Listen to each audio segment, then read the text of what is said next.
My old first Iffy mask. I pull a lot from my life to develop my characters. Iffy comes from working as an assistant with my mom when she did clowning for hospice. Part of her backstory is that she snapped and went insane from being made fun of by her fellow clowns when she tried to be a clown and them telling her that she was too small. She's always ready for revenge, and if she catches anybody laughing, because inevitably, everybody has to have a laugh when they see me because I am small, and they'll either aw or laugh. So if anybody does that, that's when she kind of snaps and she'll turn her head to the side and then slowly look at you, and that's when her knife goes up and she'll charge at you, and then they definitely stop laughing. I think it was Howard Berger said that people who feel like they need to make monsters or they will die, that there's nobody like that anymore, and there is, and I am it.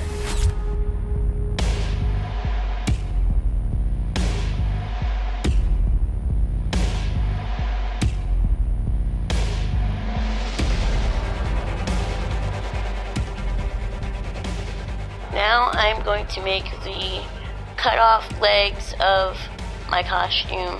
It's going to be pretty cool. It's going to look like amputated legs. What was it? Was that blood? In the haunt industry, because I'm different, like, it's kind of like a superpower.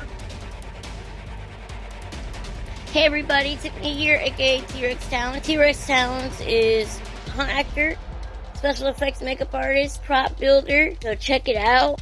Let me know what kind of stuff you guys would like to see.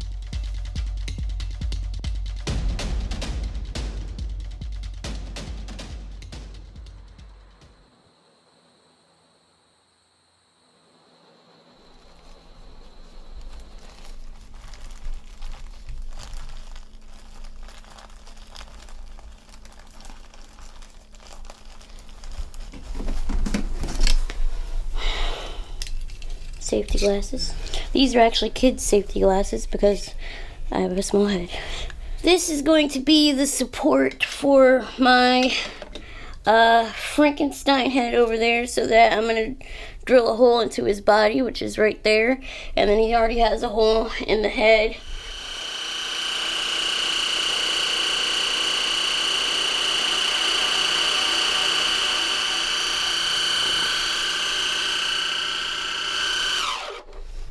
It's my favorite tool ever, because my hands can't cut things like other people's hands can, so I just bring everything to this saw. Now we're gonna work on some eyeballs. Let's do this.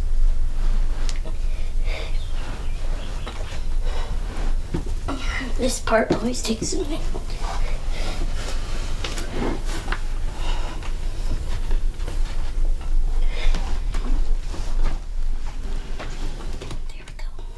Nailed it. And just give it some little veins. And then you take your splatter brush, aka the toothbrush you saved from your last hospital visit. And if the splatter doesn't get on your face, then you're not doing it right. This is what I use to keep that wet look. Ah! So I draw a lot, and then I started to get more into doing special effects makeup. Now I'm into props as well, and now I'm more professionally into haunting in general. Being a haunt actor, I make all my own costumes. I can make characters for other people. And I actually designed this one, and my buddy William Butcher, he did this, and I actually worked at his haunt one time, and it's from my love of haunted houses. So we got the little drama faces, but we got him as a clown and kind of a zombie in the haunted house. We got that one, and then this one isn't scary, but it says Earth without art is just eh. And I do want to get some monster tats for sure. Oh, I have a T-Rex one too. I wanted to get a fierce one because I needed something like kick butt about myself. So I grew up getting lost in these fantasy worlds. Those were almost an empowerment to me. The X-Men and Wolverine, because my disease is technically a mutation. They seem to go through similar struggles with the whole being different and struggling to see it as a good thing. And Wolverine actually has metal in his bones, and I also have metal in my bones because I've had 19 surgeries to put rods in my arms and legs. It would be a great power to have healing powers when I have brittle bones. If I just broke my bones, I could just heal right up and I'd be fine. And then I tried to ask my doctor if he could give me claws on one of my surgeries, and he said no. So when I was a kid, I would get hurt and things, and I couldn't go outside and play, so I would get lost in these movies I watched. Knowing that there's other kids out there who probably do the same keeps me going, that I could make these monsters or these creatures or these aliens. I could make a world like that for another kid to get lost in, so that they don't feel as alone. They could find a creature to relate to. They could find something to cheer them up when they feel like there's nothing really left for them. Even when I'm haunting, that is the ultimate drive for me. Even as a scary monster, I can be somebody's hero. I can be that weird kid's hero. That's the ultimate push to keep going. Even when I'm tired or in pain or hit a creative block, that's the ultimate inspiration.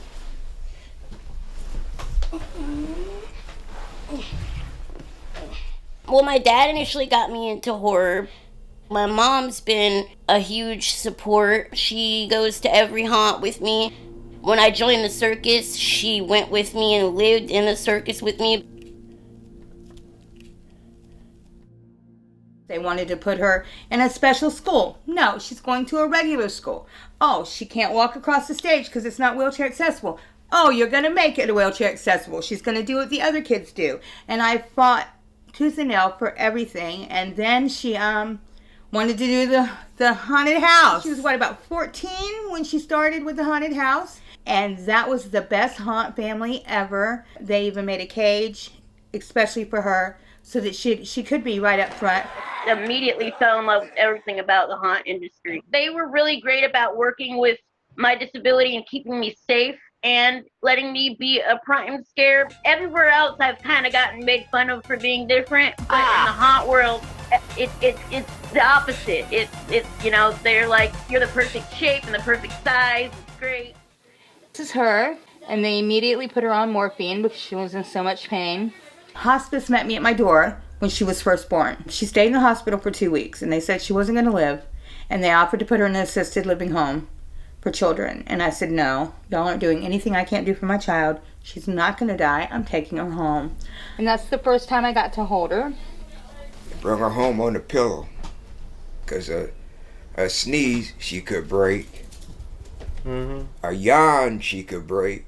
She had Osteogenesis Imperfecta, now number 3 of that Brittle Bone Disease, and she had the worst stage. We all didn't know what was happening at the time because she was all broke up. I would say that what the doctor estimated is close to 200 some breaks when she was born, all over her body because of this disease. And they weren't looking for her to live and that's my heart. Got past 6 months, then it was a year. Then it was another year. Now here we are, 27 years later.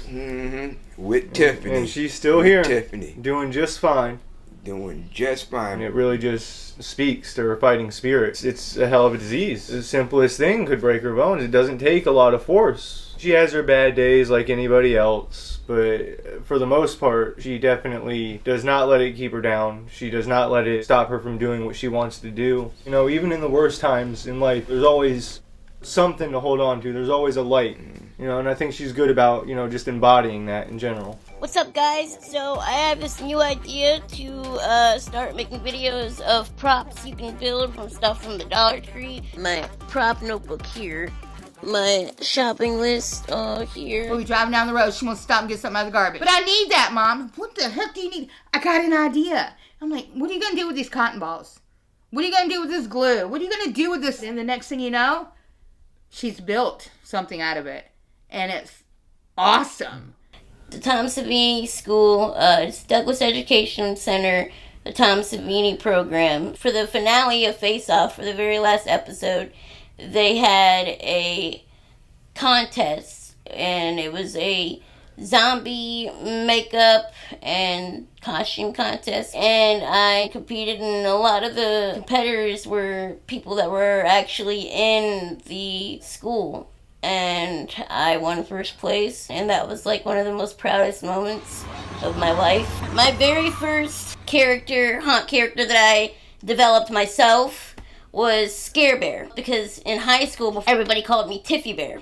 Everybody wanted to give me hugs, and I was like, I don't want to be cute. Like, I want to be fierce and, like, intimidating, and I decided to come up with a bear that maybe a very lonely child who didn't get any toys really found a bunch of scraps of toys and Frankenstein together all these toys, wished so hard for it to be alive that it came alive, but it was demonic. Okay, that's good, D. It soaked in when And now I have to do mouth blood. Head case comes from side effects from the disease that I have. I have a head problem where my head goes down onto my neck bone. And one of the options to help it was to have a head halo. And growing up, that was a huge fear of mine. And it was something I really didn't want done, and I was terrified of it. I'd have nightmares of it. I have my mannequin here, and it's wearing my Roadkill helmet. My Roadkill helmet needs repaired.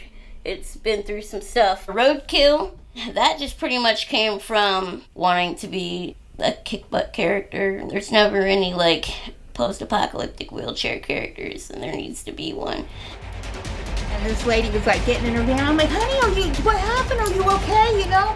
And she's like, honey, I done peed my pants. That little thing over there that made me pee my pants. I gotta go home. And she sure enough had peed her pants. And I love it. And that's one of my favorite parts. When I first started out, I made two big dudes piggyback on each other and scream like girls and run out of the room. And I was still in a cage. And I was like, this is for me. Because I've grown up in a world where I'm small and I'm fragile in a world that can hurt me, but in the haunt world, even though I'm not the bigger person, you know, I could be the intimidating person, and it's amazing.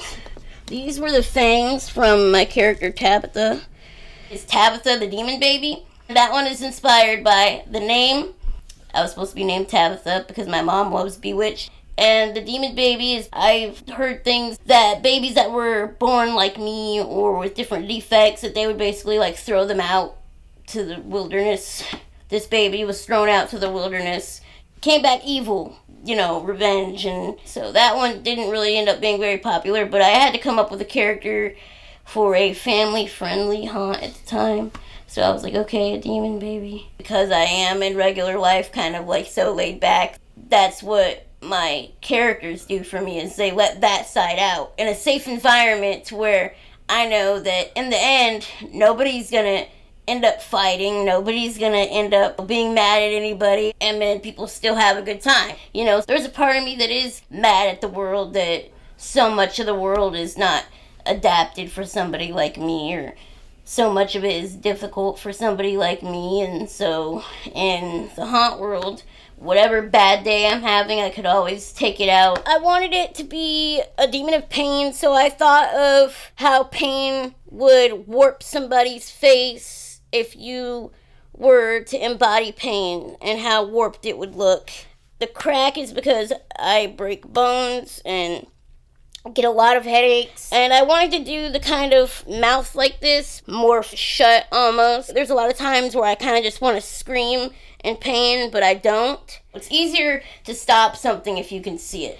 It's a part of me that I try to fight with a lot on a daily basis, because I'm in pain from the time I wake up, from the time I go to sleep. So I have to really concentrate on not letting it control me, which is like, that's my favorite quote from one of the X-Men movies, is Professor X saying, "Don't let it control you." But so that's what I keep in my head, so that I don't let it control me, and make it to where I stop doing the things I love.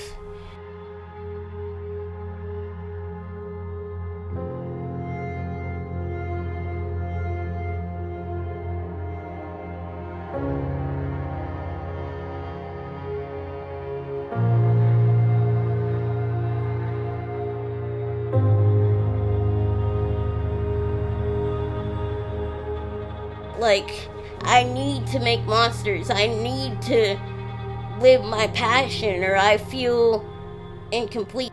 I need to do that, and I need to learn more so that I can make better monsters, and monsters that last longer, and bigger monsters, and like, that's just who I am, and that's what I think about. Like, I think about it while I'm sleeping. I dream about it. Like, my mom's like, what did you dream about? I'm like, how to build a werewolf. Like, that's what I do. Like, it's my passion.